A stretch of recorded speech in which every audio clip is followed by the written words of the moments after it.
Halo, salam sehat teman-teman. Selamat hari Jumat. Ini menuju weekend dan juga menuju akhir bulan ya, akhir bulan Mei.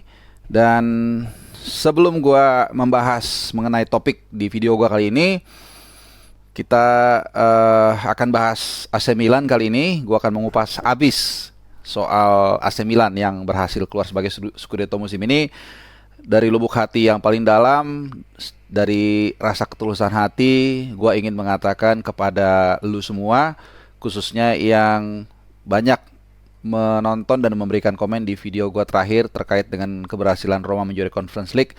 Gue mau bilang banyak respect. Gue juga mengucapin terima kasih yang sebesar-besarnya buat dukungan kalian dari Milanisti, dari Interisti, dari Juventini, dari Lazio juga ada walaupun sedikit, it's okay, dari pecinta Serie A terhadap keberhasilan AS Roma. Dan sedikit sebelum kembali ke topik ya, ini mungkin bukan gue doang yang ngerasain ya, tapi lu juga ngerasain, terutama pecinta Serie A, bagaimana gairah Serie A ini sepertinya mencuat kembali ya. Jadi yang suka dengan Serie A tahun 90-an, 2000-an yang sempat tenggelam dengan hingar-bingar Premier League, ini sepertinya ada semangat baru untuk menyaksikan Serie A ya. Dengan ya distribusi juara yang lebih merata. Bukan gua nggak suka Juventus juara terus ya, cuman kalau kalau persaingan lebih banyak, 2 3 sampai 4 tim ini kan lebih seru ya. Kemudian juga ada klub dari Italia yang bisa juara di Eropa, ini juga secara koefisien juga ini membantu, kemudian juga mengangkat harkat dan martabat Serie A. Jadi itu pertama gue mengucapin terima kasih banget buat lu, banyak banget yang kasih komen, yang semangatin, bahkan di beberapa semacam platform di Facebook lah, grup-grup tifosi Serie A itu juga banyak yang ngasih selamat buat keberhasilan AS Roma. Jadi sekali lagi ini demi fans Serie A ya, apapun itu, mau Milanisti, Interisti, Juventini, Laziale bahkan dan tentunya Romanisti ya. Oke, kita kembali to laptop. Di edisi kali ini seperti yang gue sebutkan di awal, gue akan bahas soal Milan. Jadi sama mungkin perasaan non Romanisti ketika Roma juara, itu juga sama kalau gue boleh mewakili ya, perasaan dari fans lain, terutama Romanisti ketika Milan juara. Bukannya, sekali lagi, bukan gue nggak suka Inter juara atau Juve juara, cuman lebih kepada gairah Serie A. Jadi AC Milan kita tahu udah cukup lama ya puasa gelar Scudetto dari 2011. Jadi nunggu berapa? 11 tahun ya. Kalau Roma tadi nunggu 14 tahun juara, jadi Milan 11 tahun nunggu Serie A. Dan ini menarik kalau kita lihat Milan ini kan dibangun kembali ya dari puing-puing itu mungkin sekitar 3 tahun 4 tahun terakhir. Ya koreksi kalau gue salah ya. Eh Menarik kalau lihat perjalanan mereka. Dari mulai tahun lalu mereka kampion di Inferno, tapi kemudian disalip sama Inter Milan, tapi mereka tidak. Nah, ini kuncinya. Tidak memutus momentum yang mereka dapatkan musim lalu. Banyak yang meragukan saat itu karena mereka juara Scudetto, masuk Liga Champions, takutnya musim ini mereka kedodoran. Tapi ternyata enggak. Walaupun memang mereka enggak melangkah jauh ya di Champions League, tapi mereka di Serie A tidak kedodoran. Dan akhirnya ya kita semua tahu, terlepas juga ada menurut gua satu momen ya, Inter Milan menurut gua saat itu Simone Inzaghi blunder waktu dia nurunin Radu ya, penjaga gawang cadangannya Inter, tapi malah akhirnya kalah, dan itu dimanfaatkan oleh Milan ya, untuk jadi leapfrog lah balap mereka. Nah, itu yang pertama. Jadi momentum itu dijaga luar biasa. Semangat mereka juga gokil banget. Inilah yang gue suka dari sepak bola. Mungkin kalau sedikit, gue sempat ngobrol sama temen gue namanya Ivan, itu dia Milanisti, 2,5 jam gue ngobrol. Gue bilang gue ngelihat semangat Milan ini seperti melihat dulu Maurizio Gans. Kalau lu yang Milanisti pasti tahu ya. Ini pemain yang sebenarnya orang bilang kadang-kadang lebay kalau selebrasi, tapi gue seneng. Kenapa? Karena walaupun timnya udah unggul 3-0, kemudian dia masuk dari bangku cadangan, gue ingat satu momen ya, terus dia golin, itu golinnya kayak juara. Nah, tapi kadang-kadang hal seperti ini yang menurut gue lebih penting dalam sepak bola. Artinya semangat seperti ini, seperti yang ditunjukin Ibrahimovic juga, ketika dia memberikan speed setelah Scudetto. Hal-hal ini yang membuat kita bergairah, seperti juga Serie A yang sedang bergairah. Nah, ini Milan kelihatan banget 2 musim terakhir. Tapi semangat aja tentu nggak cukup. Juga ada harus implementasi real di lapangan dalam hal perekrutan pemain, terus strategi dan sebagainya. Dan ini kalau kita mengaca pada speech-nya Ibrahimovic di ruang ganti, lu pasti tahu kalau Milanisti ada satu perkataan yang itu menurut gue sangat-sangat betul dan sangat penting ketika dia memberikan apresiasi kepada Paolo Maldini. Ini juga sama, sekali lagi gue adalah pecinta sepak bola. Buat gue nggak ada masalah memuji tim manapun selama memang itu bagus ya. Jadi gue sangat respect dengan Paolo Maldini, sangat respect sekali. Dan memang di momen tersebut Ibra memberikan apresiasi kepada Paolo Maldini. Dan kalau gue inget-inget, memang ada satu momen waktu dia dalam tanda kutip melepas Donnarumma, dan gue akuin gue salah berkali-kali. Gue bahkan mengakui waktu itu gue nggak setuju dan gue menganggap ini sebuah kesalahan. Nah, tapi sekali lagi itu makanya kita hati-hati dalam melabeli pelatih ya, atau melabeli klub dalam melakukan kebijakan. Jangan sembarangan, karena mereka tentu punya perhitungan yang matang ya. Siapa kita gitu? Kita boleh menilai ya, tapi harus hati-hati, bukan nggak boleh. Jadi gini, ketika Donnarumma dijual atau dilepas, bukan dijual ya, karena dia gratis. Kemudian karena masalah gaji, dan gue bilang, waduh, ini gawat juga nih. Ini pemain didikan Milan, kemudian juga kapan lagi punya kiper seperti ini yang ya masih muda lah dan bagus. Sayang banget dalam hati gue. Mungkin ini waktu itu gue bilang ini sepertinya blunder nih, tapi ternyata tuh dia Paolo Maldini, seorang legend yang tentunya punya pengalaman sebagai pemain dan juga setelah sebagai direktur olahraga, akhirnya mengambil kebijakan yang menurut gue sangat tepat ya.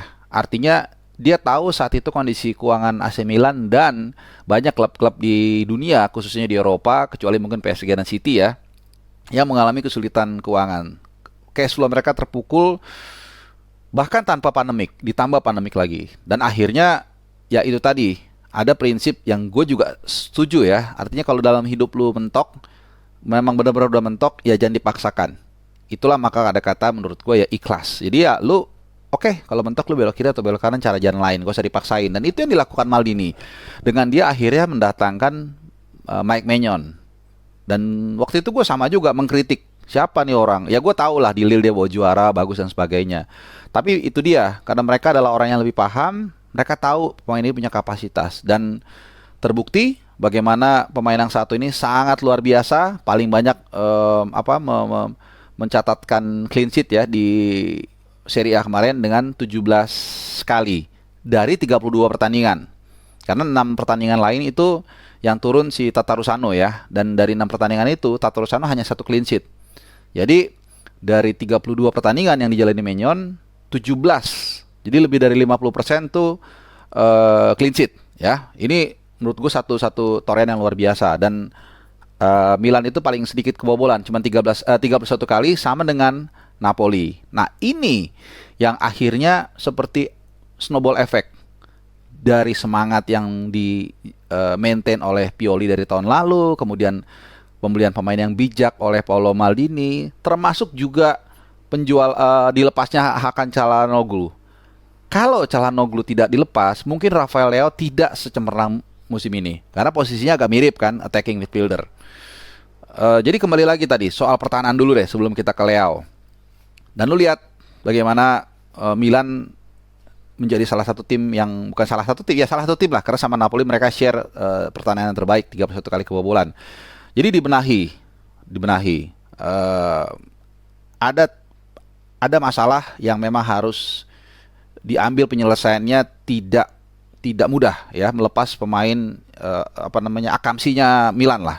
Tapi lihat Maignan yang tadi gue utarakan sangat luar biasa, dan juga pemain belakang mereka. Jadi yang dibenahi Pioli ini, jadi kombinasi antara sport director dengan pelatih benar-benar berjalan dengan baik. Bursa transfer bagus, secara keuangan juga tertolong, dan implementasi dalam seorang Pioli ini otaknya sangat-sangat pas banget. Lini belakang dibenahi. Ya, kalau lu lihat, ini ada data primer yang gua runut ya sendiri. Dari total gol AC Milan musim ini 69 kali ya mereka mencetak gol. Bukan yang terbanyak memang, terbanyak masih dipegang oleh Inter Milan dan juga kedua Napoli. Bahkan Lazio ada di urutan ketiga. Lazio ada di urutan kedua. Napoli ketiga, baru Milan keempat. Tapi ada yang menarik, 33%-nya atau sepertiganya itu ada kontribusi dari pemain belakang. Either itu gol atau assist. Ya, bahkan mungkin lebih kalau lu hitung kipas. Lu tahu kipas maksud gua kan? Kadang-kadang misalnya dari Theo Hernandez, dia rangsek ke depan, kemudian dia umpan ke Leo cutback, gol. Nah, itu kan sebenarnya nggak dihitung assist, tapi sebenarnya sangat sangat penting dalam proses gol. Tapi itu kita singkirkan lah. Gua hanya menghitung gol dan assist itu total 33% back itu berkontribusi. Florenzi 2 gol, Kjaer 1 assist, kemudian Romagnoli 1 gol, Kalulu 1 gol dan 2 assist, kemudian siapa lagi ya? Theo Hernandez paling banyak. Theo Hernandez itu 5 gol dan 6 assist. Ini gokil banget sih. Jadi benar-benar apa ya? Nggak disangka sebenarnya bahwa lini belakang Milan ini punya peran yang sangat besar dalam keberhasilan Milan menjadi Scudetto. Jadi pertahanannya oke, ada keseimbangan, the best, tapi untuk build up serangan juga ikut. Bahkan kalau lu masukin Maignan tuh ada 1 assist juga sebenarnya. Gue lupa di pertandingan mana ya, tapi ada lah. Jadi gokil lah. Nah, itu yang pertama, lini belakang. Jadi ada Maignan, kemudian ada barisan pertahanan yang sangat baik, dan yang kedua adalah tadi yang gue bilang. Sama dengan kasusnya ketika melepas Donnarumma, datanglah Maignan dan it's okay, fit in. Yang kedua tadi Çalhanoğlu dilepas ke Inter Milan, kalau nggak salah gratis ya. Semua orang mungkin ya ada yang menyayangkan, ada yang nggak juga. Tapi lihat hasilnya adalah Leo lebih bersinar. Kalau misalnya Çalhanoğlu di sana, mungkin Leo tidak sebersinar musim ini. Ini gua kasih satu data. Musim lalu Leo dengan ada Çalhanoğlu hanya mencetak artinya ya lumayan, cuman tidak sebaik musim inilah. Itu dia hanya mencetak 6 gol dan 6 assist. Ya, 6 gol dan 6 assist. Musim ini dia memberikan kontribusi 11 gol dan 8 assist. Jadi musim lalu dia terlibat dalam 12 gol, baik assist maupun gol. Sekarang 19. Jadi naik kurang lebih 50 sekian persen. Jadi itu tadi, kalau lu paksain Çalhanoğlu dengan gaji yang tinggi, mungkin keuangan Milan agak terganggu. Kemudian juga Leo tidak terlihat atau tidak maksimal lah, tidak bisa mengeluarkan potensi terbaiknya. Jadi banyak banget faktor-faktor yang membuat Milan juara itu justru karena bisa menerima keadaan. Dan yang satu lagi gue mesti masukkan juga adalah Tonali. Sebagai Milanisti lu pasti setuju, dan bahkan gue yang bukan Milanisti pun, gue seorang Romanisti, menaruh respek yang sangat tinggi. Dan ini yang gue suka dari sepak bola. Selain tadi soal gairah dalam mendukung tim ya, yang tim yang baik, bagus mainnya dan sebagainya, yang semangat seperti Mauricio Gans, tapi juga dedikasi dari seorang Tonali. Ini mungkin sehari begini 1 dari 100 pemain seperti Sandro Tonali. Gajinya kalau nggak salah dia nggak masalah dipotong setengah, asal dia bisa tetap berseragam Milan. Jarang lo cari orang seperti ini. Ini gokil banget. Mungkin kalau gue boleh memadankannya, ini sama dengan Klopp ya di Liverpool, yang pas perpanjangan kontrak itu dia justru tidak meminta naik gaji kalau gue nggak salah ya, tapi yang dia pentingin adalah asistennya dinaikin. Nah, hal-hal seperti ini yang menurut gue the power of love dalam sepak bola yang udah mulai hilang tapi masih ada di Milan. Itu yang menurut gue sih ya, inilah alasan kenapa gue mempersembahkan video ini untuk membahas AC Milan, untuk Milanisti. Bukan karena apa-apa, karena gue adalah orang yang benar-benar suka bola gitu loh. Jadi kalau yang ada hal seperti ini yang menarik, gue nggak peduli mau itu rivalnya si A, rivalnya si B, rivalnya tim gue nggak ada masalah. Nah, jadi itu tadi keharmonisan, keikhlasan dalam di bursa transfer, kemudian juga leadership dari seorang Ibrahimovic di ruang ganti, ini semua berjalan dengan baik. Momentum itu terjaga, dan mungkin sekarang tantangan Milan ya, kalau dari update terakhir yang gua denger, absennya Ibrahimovic. Dia lutut apa-apa ya, cedera lah pokoknya, dan harus absen 8 bulan. Dan tentunya tidak mudah. Pertama, musim depan Milan akan sibuk seperti musim lalu, banyak kompetisi. Dan kedua, lawan tentu sudah mulai ngelirik, sudah mulai waspada setiap ketemu Milan, lebih merapatkan pertahanannya, lebih was-was, sehingga tantangannya menjadi lebih berat. Tentu tidak mudah dengan hanya bermain satu striker. Giro musim lalu juga sebenarnya menurut gue sih gokil banget ya. 11 gol, 3 assist untuk striker seumuran dia, ya oke lah, sangat bagus. Tapi tentu nggak bisa lu week in week out main hanya dengan satu striker murni. Jadi gue yakin mungkin nggak usah 1 juta persen lah. Gue yakin 95% Milan akan berburu striker. Gue nggak tahu ya, mungkin Dybala lagi nganggur atau siapa aja. Yang pasti mereka butuh satu striker yang mungkin usianya juga jangan tua-tua amat lah ya kan, karena kalau kemarin digabung tuh berapa ya, Ibrahimovic itu kalau nggak salah 40 lah kurang lebih, Giro itu sekitar 35, jadi kalau digabung kurang lebih 75 tahun ya, mungkin cari akan lebih mudah. Intinya harus cari pelapis untuk Giro musim depan itu. Ya gue rasa itu aja. Sekali lagi gue mesti mengucapkan walaupun telat ya, jadi happy belated juara buat AC Milan. Dan juga tentunya supaya kita juga tetap semangat buat dukung Serie A, buat Juventini musim depan. Walaupun kemarin gelar ya kan nggak masalah lah, kemarin udah banyak 9 tahun sebelumnya. Jadi ya tapi it's okay, kita lihat may the best win musim depan. Tentunya ada Coppa Italia kemarin yang ngerebut siapa, Inter Milan ya kalau nggak salah ya. Ya Inter Milan, yang gue yang bawain, gue lupa. Kemudian Serie A-nya Milan, Roma dapat Conference League. Jadi Juventini ya kemarin Juventus gelar ya, kita lihat lah, mudah-mudahan musim depan menjadi lebih seru, menjadi lebih ketat persaingannya, dan kita kembali bisa nostalgia menikmati Serie A. Oke.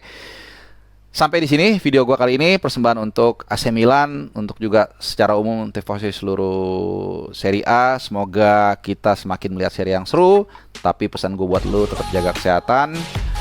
Salam untuk keluarga, jangan lupa subscribe, nyalain loncengnya supaya nggak ketinggalan berita, karena seperti saat ini gua postingnya random. Oke, thank you, ciao, happy weekend.